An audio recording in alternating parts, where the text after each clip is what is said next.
السلام علیکم جی، میں ہوں ضیاء بلوچ۔ امید ہے آپ خیریت کی بہترین حالت میں ہوں گے۔ سامعین، آج کے اس social media based we log کا آغاز کرتا ہوں ایک خوبصورت جملے سے۔ کیوں جملے ہوتے ہیں جو دلوں کو جا کر تسکین دیتے ہیں، دلوں کو جا کر جھنجھوڑتے ہیں، دلوں کو جا کر اس میں طوفان برپا کرتے ہیں، یا یہ جملے ہی ہوتے ہیں جو دلوں میں جا کر محبت پیدا کر دیتے ہیں۔ یہ جناب جملہ لکھا ہے سائمہ کمل نے۔ وہ عمران خان صاحب کے حوالے سے کہتی ہیں کہ وہ شخص خود کتنا قیمتی ہوگا جس کا لوٹا بھی 2 ارب روپے کا بک رہا ہے۔ گریٹ سینٹنس، سیدھی سی بات ہے یہ جناب۔ اس سینس میں انہوں نے بات کی ہے کہ آپ کو پتا ہے کہ آج کل جناب جو پی ٹی آئی کے منحرفین تھے ان کے خلاف باقاعدہ کارروائی کا آغاز کر دیا ہے۔ 4 لوگ ہیں جن کے خلاف شوکاز نوٹس جاری کیے گئے، انہیں بتایا گیا جس کی وجہ بتائیں۔ اس میں جناب چودھری الیاس صاحب ہیں، اور اس میں جناب چودھری مقداد صاحب ہیں۔ اس کے علاوہ زین قریشی صاحب بھی اس میں شامل ہیں۔ زین قریشی صاحب کے حوالے سے میں اتنا کہوں گا کہ اس وقت شاہ محمود قریشی صاحب شدید کرب کی حالت میں ہیں، دونوں صورتوں میں۔ اگر اس کے بیٹے نے اگر واقعی لوٹا بنا ہے اور اپنا ضمیر بیچا ہے، تب بھی سب سے زیادہ تکلیف شاہ محمود قریشی کو ہو رہی ہوگی، اور اگر ایسا نہیں ہے اور یہ محض الزام ہے تو پھر بھی سب سے زیادہ تکلیف شاہ محمود قریشی کو ہوگی۔ کیوں؟ یہ اس کا اکلوتا بیٹا ہے، اور تبھی یہ صورتحال۔ یہ جناب جو فیصلے کیے گئے کہ ان کو شوکاز نوٹس جاری کیا جائے، یہ جناب جو پی ٹی آئی کی کور کمیٹی کا اجلاس تھا اس میں کیا گیا ہے۔ اچھا، ہماری یہ پی ٹی آئی کی 2 کمیٹی ہیں اس وقت۔ ایک کور کمیٹی ہے جس میں پاکستان اور پاکستان سے باہر کے بھی اہم ترین لوگ اس میں شامل ہیں، اور اس میں اس کی ذیلی ایک کمیٹی ہے جسے سیاسی کمیٹی کہتے ہیں۔ سیاسی کمیٹی کا جناب اکثر اجلاس ہوتا رہتا ہے، اس میں انہوں نے فیصلے بھی کیے ہیں۔ ٹوٹل جناب 10 پوائنٹ ہے جس میں جناب اس اجلاس میں فیصلے کیے گئے۔ میں جلدی آپ کو بتا دیتا ہوں۔ ایک تو رہائی پر عمران خان کی رہائی پر جامع حکمت عملی کا جناب انہوں نے اعلان کیا ہے، غور کیا ہے اس۔ اچھا، تو اس کا مطلب ہے 16 مہینے ہو گئے ابھی تک جامع حکمت عملی پر غور نہیں کیا جا رہا تھا۔ چلیں، دیر آیت درست آیت، اچھی بات ہے۔ عمران خان کی رہائی کے لیے جناب ذیلی کمیٹیاں بنانے کا کام شروع کر دیا گیا ہے، اچھی بات ہے، اچھی ہونا چاہیے، اور یہ بہت پہلے ہو جانا چاہیے تھا۔ تیسرا جناب مذمتیں کی گئی ہیں، مذمت عمران خان کی اور ان کی بہنوں کی، ان کی اہلیہ کی، اعظم سباتی کی، دیگر جو گرفتاری ہیں ان کے حوالے سے مذمت کی گئی، اور جو آئینی ترمیم آئی ہے اس کے حوالے سے بھی اس اجلاس میں، کور کمیٹی کے اجلاس میں مذمت کی گئی۔ اچھا، 5واں جو پوائنٹ تھا اس میں جناب منحرفین کو جو شوکاز نوٹس جاری کیے گئے سیاسی کمیٹی کی طرف سے، اس کی بھی توثیق کی گئی، اور انہیں کہا گیا جی بالکل یہ ٹھیک کیا گیا ہے۔ اسی طریقے سے جو لوگ ڈٹے ہوئے ہیں جبر و فستائیت اور لالچ اور ضمیر فروشی کی ترغیبات کا ڈٹ کر مقابلہ کرنے اور عمران خان سے وفا نبھانے والے اراکین قومی اسمبلی اور سینٹ کی قربانیوں کو خراج تحسین بھی پیش کیا گیا ہے۔ اس کے علاوہ جناب 7واں اس کا جو پوائنٹ ہے، آئینی ترمیم چیلنج کرنے کے حوالے سے، یہ سارا کا معاملہ اٹھا کر جو لیگل کمیٹی ہے اس کے حوالے کیا گیا ہے کہ آپ اس حوالے سے کور کو، وہ لیگل کمیٹی جناب بتائے گی کہ کیا آئینی یہ چیلنج کیا جائے تو کس حد تک وہ ریزلٹنٹ ہو جاتا ہے۔ اگر کوئی زیادہ ریزلٹ ہوپ فل ہے تو صاحب اس پر فوکس بھی ہوگا، ورنہ چیلنج تو اسے کیا جائے گا لیکن اس پر زیادہ قوم کو بہت زیادہ امیدیں نہیں دلائی جائیں گی کہ اس سے جناب یہ ریزلٹ، یا اس کو ہم بالکل نیگیٹ کرا سکتے ہیں جناب۔ اچھا، 8واں جناب، یہ چیف جسٹس کی تعیناتی کے لیے جو پارلیمانی کمیٹی بنائی گئی تھی، پی ٹی آئی کی سیاسی کمیٹی نے اس کا بائیکاٹ کیا تھا، تو اس فیصلے کی بھی توثیق کی گئی، اور یہ ویسے وقت بتا رہا ہے کہ وہ درست تھا۔ اگر یہ لوگ کھڑے بھی ہوتے پھر بھی یہی فیصلہ ہونا تھا 2/3 اکثریت سے، اور پی ٹی آئی اس میں بالکل اس میں ملوث ہوتی۔ پہلے بھی جو ان کی بیسک کمیٹی بنائی گئی تھی پارلیمان کی، اس میں شمولیت کے حوالے سے خاصی تنقید کی جا رہی ہے، لیکن یہاں پارلیمانی کمیٹی برائے ججز تعیناتی اگر اس میں جناب شامل ہوتی تو پھر زیادہ مسئلہ تھا۔ اچھا جی، فیصلہ کیا گیا ہے جناب کور کمیٹی کا اجلاس ہر جمعے کو، یعنی ویکلی ہوگا، اور اس کے لیے ٹائم بھی اور ڈیٹ بھی ڈیسائیڈ کر لی گئی کہ ہر جمعے کو ہوا کرے گا۔ البتہ جو سیاسی کمیٹی ہے وہ پیر کو بھی اور بدھ کو، ہفتے میں 2 دن اس کے باقاعدہ اجلاس ہوا کریں گے۔ اچھی پیش رفت ہے، اس پر ہونا چاہیے، لیکن اس حوالے سے ایک الزام عائد کیا ہے، اور وہ ہے فواد چودھری صاحب۔ فواد چودھری صاحب کہتے ہیں اس حوالے سے کہ پی ٹی آئی کو بحیثیت سیاسی جماعت اسٹیبلشمنٹ نے ختم کر دیا ہے، جس کی اب کوئی حیثیت نہیں رہی۔ عمران خان نے اپنی پارلیمانی جماعت کو صدارتی نظام والی جماعت میں تبدیل کر دیا۔ پی ٹی آئی خود سے کوئی تحریک نہیں چلا سکتی کیونکہ اس میں تنظیم نہیں ہے. مجھے بڑی تکلیف ہوتی ہے فواد چودھری، ایک طرف وہ کہتے ہیں نہیں جی ہم پی ٹی آئی میں کھڑے ہیں، اور پھر ڈی مورلائز کرنے کے لیے بھی وہ استعمال ہو رہے ہیں. وہ جو مقامی قیادت ہے ان پر اٹیک کے لیے بھی اندر سے جناب مجھے لگتا ہے اسٹیبلشمنٹ کے مورے ہیں، اور وہ ان پر جس طرح کہتے ہیں کنکر بازی کرتے رہتے ہیں جناب، ان پر جناب سنگ باری کرتے رہتے ہیں. یہ درست نہیں ہے. ایک بات میں بتا دوں فواد چودھری صاحب، پی ٹی آئی پہلے بھی نہیں تھی، پی ٹی آئی اب بھی نہیں ہے. P T I Imran Khan ہے، یاد رکھنا. عمران خان ہے تو پی ٹی آئی ہے، عمران خان نہیں ہے تو پی ٹی آئی نہیں ہے. اور اس وقت عمران خان جیل میں ہے، اور آپ کہہ رہے ہو جناب کہ احتجاج کی پوزیشن میں نہیں ہے. آپ یاد رکھنا عمران خان یہ کام لیڈرشپ کا ہوتا ہے کہ وہ اپنے پوٹینشل کو یوٹیلائز کرتا ہے. پوٹینشل موجود ہے، آپ جھوٹ بول رہے ہو، غلط کہہ رہے ہو کہ اس وقت ختم ہو گئے، نہیں، پوٹینشل موجود ہے. اس کو یوٹیلائز کیسے کیا جا سکتا ہے؟ تو جو لیڈرشپ عمران خان کے بغیر تھی وہ جناب نہیں کر سکی، لیکن عمران خان بیٹھا ہوا ہے. اور ایک بات یاد رکھنا، پرانے زمانہ ہوتا تھا کہ کسی گیٹ کو توڑنے کے لیے ایک جناب بڑا لکڑی لاتے تھے، اسے آ کر ٹکراتے تھے اور پھر اسے واپس لے جاتے تھے، پھر زور سے آ کر ٹکراتے تھے، پھر واپس لے جاتے تھے اور پھر آ کر ٹکراتے تھے. تو یوں سمجھیں کہ یہ جو اس دروازے کو حقیقی آزادی کے لیے جو دروازہ توڑنے کی کوشش کی جا رہی ہے، اس کے لیے عمران خان اس وقت واپسی اس فیز میں ہے کہ ایک مرتبہ پھر اپنی قوت جمع کر رہے ہیں، اپنے آپ کو تیار کر رہے ہیں جیل میں بیٹھے ہوئے. اور اب کے جو زور لگایا جائے گا مجھے یقین ہے کہ وہ انشاءاللہ کامیاب بھی ہوگا. اس حوالے سے جناب سلمان اکرم راجہ صاحب نے بڑی اچھی بات کی. ان کا کہنا یہ ہے کہ ایسا نہیں ہے کہ اب ہم جلد بازی میں کوئی ایسا کریں گے. وہ کہتے ہیں جناب ایسا نہیں ہو سکتا کہ ہم سوشل میڈیا کے دباؤ پر 1500 لوگوں کو لے کر آئیں اور ان کو گرفتار کروائیں، بے روزگار کروا دیں اور بعد ان کے گھر والے روتے پیٹتے رہیں. ہم آئیں گے لیکن بھرپور تیاری کے ساتھ، اور ساتھ کہتے ہیں وہ وقت دور نہیں ہے. میں سمجھتا ہوں کہ دور اندیشی اور طریقے سے دیکھیں، آپ نے 4 اکتوبر کو احتجاج کیا، آپ ڈی چوک پر جناب 30 گھنٹے کی جناب مسافت کے بعد پہنچ بھی گئے، لیکن آپ کے پاس چونکہ لاہ عمل نہیں تھا، ایون وزیر اعلیٰ گنڈا پور کے پاس نہیں تھا. اس کا رزلٹ یہ نکلا کہ وہ ساری قوت ضائع ہو گئی، اس کا رزلٹ کچھ نہیں نکلا. لہٰذا ضروری ہے کہ یہ احتجاج ایک بالکل بھرپور پلاننگ کے ساتھ کیا جائے، ورنہ اس کا کوئی فائدہ نہیں ہوگا، یہ الٹا نقصان دہ ہوگا. تھوڑی سی بات کرتے ہیں جناب ارشد شریف شہید کی شہادت، 2 سال ہو گئے جناب ان کو شہید ہوئے. اس حوالے سے جناب مختلف تقریبات ہوئی. اے آر وائی نے خاص طور پر اپنے پروگرامز میں جناب ان کو مختلف جو دفاتر تھے وہاں پر ان کی قرآن خوانی کرائی. لیکن وہ کہتے ہیں جی جو ایک مرتبہ کوئی داغ لگ جائے نا وہ ختم نہیں ہوتا. اس وقت جب ارشد شریف 3 چیزوں کے حوالے سے بہت پریشان تھے. نمبر 1، ایک تو وہ لیٹر لکھ رہے تھے سپریم کورٹ کے مجھے تحفظ دیا جائے، اس کا جواب کون دے گا؟ کیا قاضی تو نہیں دے سکا، لیکن کیا جسٹس یحییٰ افریدی آئے وہ دیں گے.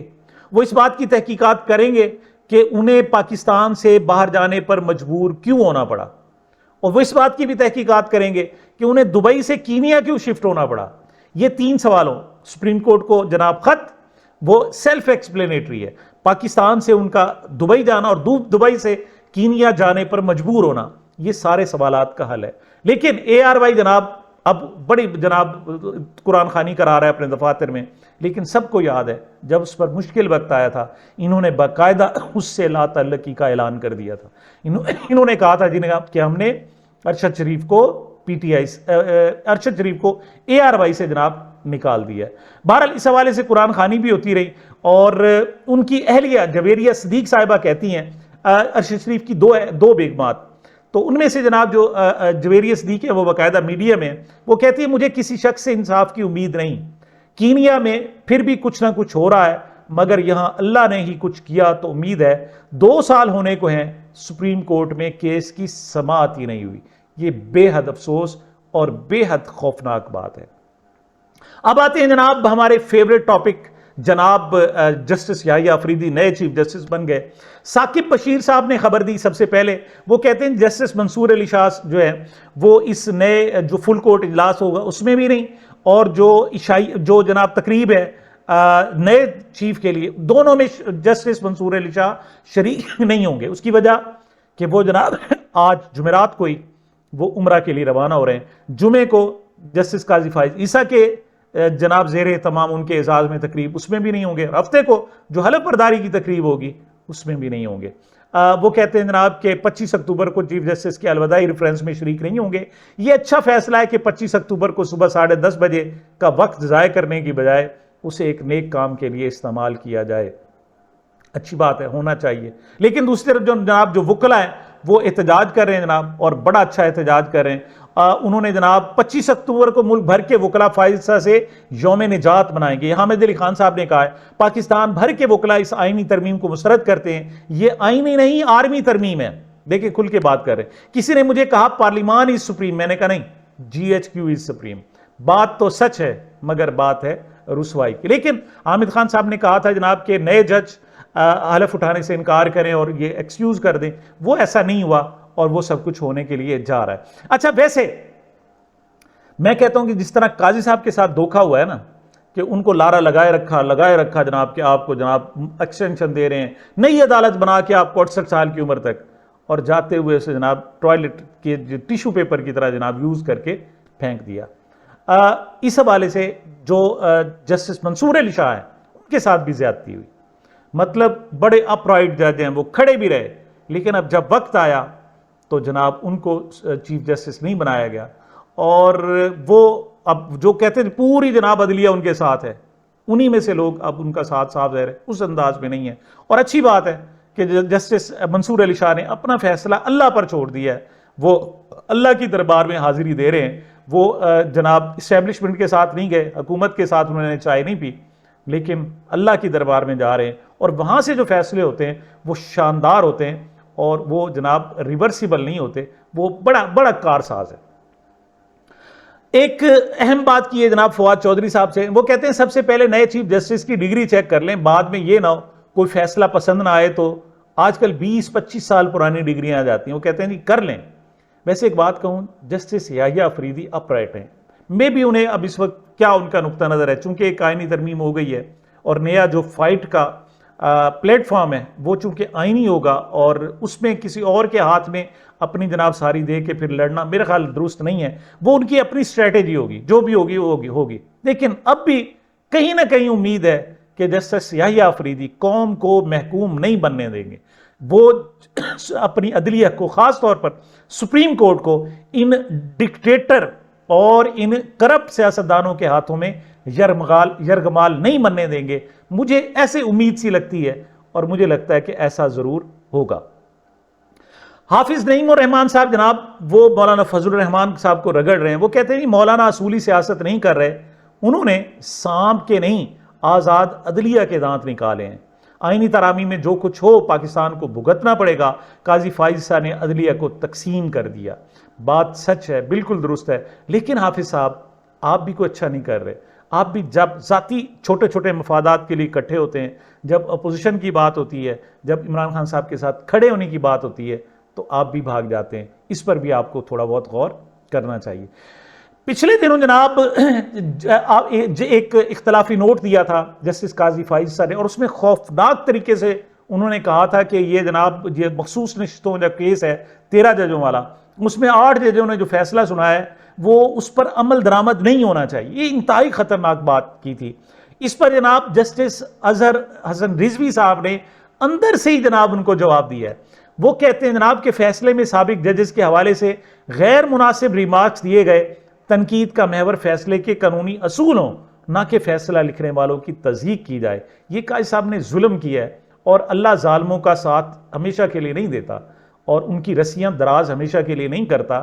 اس کا مجھے لگتا ہے کہ انہیں جواب دینا پڑے گا اور بہت جلد دے گا. اسی حوالے سے جناب یہ دونوں جو جج ہیں ان کے خلاف باقاعدہ سپریم جوڈیشل کونسل میں بھی جج جو ہے ان کے خلاف وکلا جناب ریفرنس لے کر چلے گئے. مخصوص نشستوں سے متعلق اختلافی نوٹ میں ریاستی اداروں کو سپریم کورٹ کے فیصلوں پر عمل درآمد نہ کرنے کے لیے اکسایا، عہدوں سے برطرف کیا جائے. جسٹس امین اور جسٹس نعیم اختر اخوان کے خلاف جوڈیشل کونسل میں باقاعدہ شکایت بھی درج کر دی گئی ہے.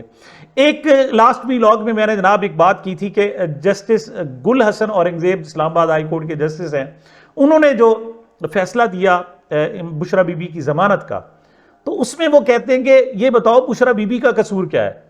تو انہیں بتایا گیا جناب انہوں نے جو توشہ خانہ سے جناب لیے تحائف اور وہ جمع کرائے بغیر اپنے پاس رکھ لیے، پیمنٹ بعد میں ہوئی ہے۔ اچھا تو پھر وہ کہتے ہیں پھر اچھا اصل قصوروار کون ہے؟ بشرا بی بی ہے۔ تو پھر وہ کہتے ہیں عمران خان کو کیوں پکڑا ہوا ہے؟ بات تو یہ، اگر آپ کہتے ہو کہ قصوروار بشرا بی بی ہے کہ اس نے تحائف لیے اور پیسے لیٹ جمع کرائے تو ٹھیک ہے، پھر عمران خان کو تو نہیں۔ اچھا عمران خان پر الزام لگاتے ہو تو پھر اس کی بیوی پر تو نہیں۔ وہ کہتے ہیں جناب کہ تحائف توشہ خانہ میں بشرا بی بی نے جمع نہیں کروائے تو عمران خان کو ملزم کیوں بنایا گیا؟ یہ تو قاضی فائز صاحب کی طرح کا کیس ہے، جسٹس حسن اورنگزیب۔ یہ کیس اس سے کچھ مختلف ہے۔ ایف آئی اے جو پراسیکیوٹر تھا ان کا جواب تھا۔ میں جناب بات کروں گا ایک انتہائی افسوسناک گفتگو پر۔ دیکھیں پی ٹی آئی کے ساتھ ہم اس وجہ سے کھڑے ہیں، کل بھی کھڑے تھے آج بھی کھڑے ہیں کہ ان پر ظلم ہو رہا ہے۔ وہ آزادی کی علامت ہے۔ عمران خان زبردست لیڈر ہے، اس نے قوم کو وعدہ کیا تھا کہ میں قوم کو جھکنے نہیں دوں گا، اس نے جھکنے نہیں دیا۔ لیکن یہ اظہر مشوانی صاحب جو میڈیا کو ڈیل کرتے رہے ہیں اور اس وقت جناب یہ امریکہ میں شاید برطانیہ میں موجود ہیں اور وہاں وہ کھل کر بات کریں، وہ فیصل بوڈا نے ٹھیک ہے بہت غلط بات کی، لیکن یہ آپ ذرا کمنٹ نوٹ کریں کہ اظہر مشوانی صاحب کس قسم کے الفاظ استعمال کر رہے ہیں۔ وہ لکھتے ہیں کہ جناب بد نسل فیصل بوڈا، بد نسل، چلے ٹھیک ہے، پچھلے سال تک بھونک رہا تھا۔ یار یہ پی ٹی آئی کے لوگ ہیں، ٹھیک ہے، اور مطلب مین شخص اظہر مشوانی جو میڈیا سیل کا انچارج رہا ہے اور اس وقت بھی انچارج ہے، بھونک رہا تھا فیصل بوڈا، استغفر اللہ۔ عمران خان کے لباس سے قریب ترین رشتے ساتھ چھوڑ جائیں گے اور گواہ بن جائیں گے۔ یہ درست ہے، فیصل بوڈا نے کہا تھا کہ عمران خان کے قریب ترین لوگ چھوڑ جائیں گے، یعنی اس کی کہتے تھے یہی بشرا بی بی سب سے پہلے گواہ ہوں گی، لیکن وہ تو گواہ نہیں ملتی۔ بات درست ہے، لیکن آپ جو لفظوں کا چناؤ کر رہے ہو وہ کیا کر رہے ہو؟ فیصل بوڈا گھٹیا شخص ہے، آپ بھی اس کے ساتھ گھٹیا بن رہے ہیں۔ مزید لکھتے ہیں کہ بشرا بی بی نے سر اٹھا کر غیرت مند اہلیہ کی طرح شوہر کا ساتھ دیا، بدترین جیل کاٹی اور تمام کیسز کا ڈٹ کر مقابلہ کیا۔ اب تمام کیسز میں ضمانت ملنے پر یہ گھٹیا شخص اسے ڈیل قرار دے رہا ہے۔ چند ماہ بعد اس لعنتی کو ایسی سزا ملے گی، تاریخ یاد رکھے گی۔ اظہر مشوانی صاحب خدا کے لیے اپنے لفظوں کا چناؤ درست کریں۔ ہم سے بھی کبھی کبھی غلطیاں ہو جاتی ہیں، لیکن بات یہ ہے کہ آپ اچھی بات بھی کریں، غلط طریقے سے کریں گے تو درست نہیں ہوگا۔ میں نے جناب ایک ویلاگ میں کہا تھا کہ بشرا بی بی کی ضمانت کیوں ہوئی، اس میں نے بتایا تھا کہ جناب 62 جو ارکان کانگریس ہیں امریکہ کے، انہوں نے جناب ایک خط لکھا ہے اور اس میں عمران خان کے حوالے سے بات کی ہے کہ عمران خان، اس کی اہلیہ، ان کی بہنیں، ان کا بھانجا اور دیگر جناب گرفتار کر لی۔ تو گریگ کسار ہے جناب، ایک کانگریس مین ہے، ان کا کہنا یہ کہ آج میں نے کانگریس کے 60 سے زائد ارکان کی قیادت کرتے ہوئے ایک خط میں پاکستان میں انسانی حقوق اور جمہوریت کی حمایت کی اور سیاسی قیدیوں کی رہائی کا مطالبہ کیا، جن میں سابق وزیر اعظم عمران خان بھی شامل ہیں۔ بلکہ ایک پوائنٹ کا اضافہ کر دوں، اس نے کہا جی یہ جو اس شخص کا اس ساری صورتحال کا ذمہ دار ہے پاکستان کا ایک اعلیٰ عہدے پر بیٹھا ہوا جنگل کا بادشاہ، اس پر امریکہ میں پابندیاں لگائی جائیں۔ یہ وہ جناب وہ سخت سٹانس ہے جس کی وجہ سے ایسی صورتحال کا سامنا کرنا پڑا ہے۔ سامعین، یہ اب تک میری جناب گزارشات تھی۔ مجھے اپنے اس چینل کو اپنی محبتوں اور دعاؤں میں یاد رکھیے گا۔ ملتے ہیں چھوٹے سے وقفے کے بعد۔